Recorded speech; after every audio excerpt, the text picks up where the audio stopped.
સુરતમાં 78 લાખની કિંમતનો હાઇબ્રિડ ગાંજો પકડાયો છે।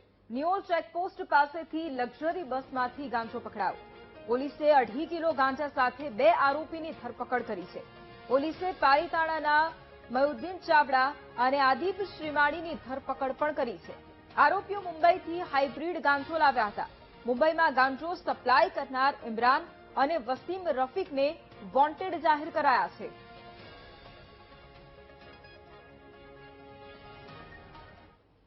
શહેરમાં નશાનો કારોબાર જે રીતે ફૂલી ફાલી રહ્યો છે તેને ડામવા માટે શહેર પોલીસ ખૂબ જ સઘન પ્રયાસ હાથ ધરી રહી છે। જે રીતે સમય બદલાઈ રહ્યો છે ને હવે નશાના કારોબારમાં પણ તેનો બદલાવ જોવા મળી રહ્યો છે। પહેલા એમડીનું જે રીતે ચલણ હતું તે જ હવે હાઇબ્રિડે તેનું સ્થાન લીધું છે। હાઇબ્રિડ ગાંજો જે છે તે સુરતમાં પ્રવેશ થઈ રહ્યો છે અને તે જ પ્રકારનો ગાંજો અત્યારે તમે જોઈ શકાય છે। આ જે જથ્થો જે તમે જોઈ શકો છો આ 2.5 કિલો ગાંજાનો જથ્થો છે અને તેની જે માર્કેટ વેલ્યુ છે તે ખૂબ જ મોટી છે। આ 2.5 કિલો ગાંજાની કિંમત 78 લાખ રૂપિયા થઈ રહી છે। સમજી શકાય છે કે માત્ર 2.5 કિલો ગાંજાની કિંમત જે છે તે 78 લાખ રૂપિયા છે અને આ હાઇબ્રિડ ગાંજો જે છે તે હવે એમડીના સ્વરૂપમાં હવે સ્થાન મેળવી રહ્યો છે।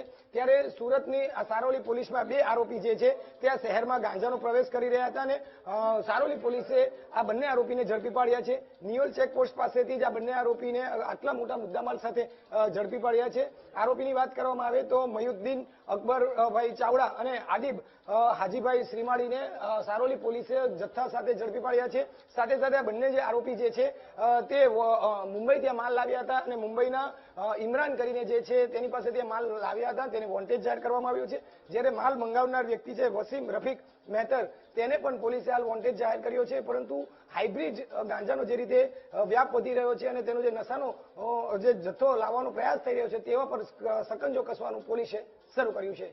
કેમેરામેન સરજુ પારેખ સાથે ધ્રુવ સોમપુરા, વીટીવી ન્યૂઝ, સુરત।